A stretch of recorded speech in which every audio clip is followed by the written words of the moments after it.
In Europe, we have the privilege of fairly well-structured transit networks. By no means are they perfect, but I know that I could leave this desk right now and walk about 10 minutes and catch a bus into town. The trip will be cheap, quick, and fairly enjoyable. By no means luxurious, but fairly okay. And I live in one of the UK's smaller cities. Now, compared to places like London, Berlin, or Amsterdam, the transport networks there are even better, where trains and buses can run as frequently as every 2 minutes. However, in North America, this concept is almost alien. And today we're going to be asking the question of how does the world's richest country have such a bad transit network? Now, first things first, I am not stupid entirely. I know that some places in the US have great transport networks like New York, San Francisco, and other big cities across America, with subways and buses and other vehicles to get about. But this is not the case for a lot of America, and public transport there has not caught on in the same way it has in Europe. Let's have a look at why, and there are some fairly good reasons for this. A key one is the size of places and distances. For comparison, in my city, a 40-minute bus ride can take you from the centre to the countryside, whereas a 35-minute journey in the opposite direction can take you to the opposite town. Now, in the US, most cities are spread out over much larger distances, and in Europe, many people may be able to commute from the suburbs to the city centre by bus, but imagine doing that with double the distances due to the sheer size of the city. Now, simply put, the distance that the train, bus or tram would have to travel would be so long it would be almost unfeasible, and it would make the route so long it would be almost an inconvenience to most passengers. Now, there is also the question as to where to place the stops.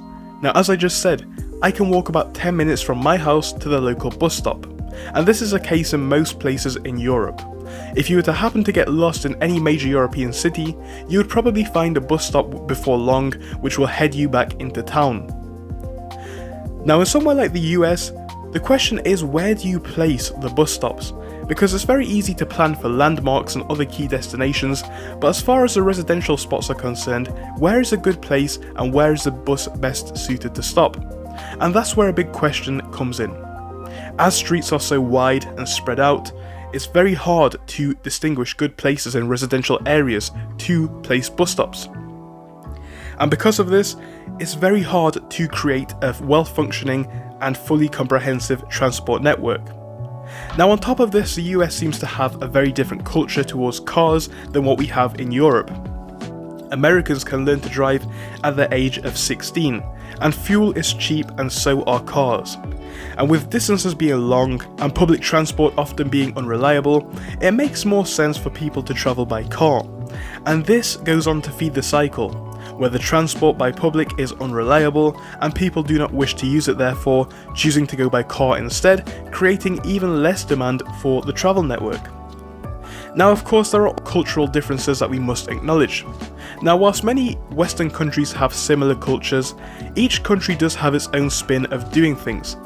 In Europe, we tend to have more socialist ideologies. Transport is provided either by the government through our tax money or by a private company who will provide us transport for a cheap price, and it is considered to be worthwhile.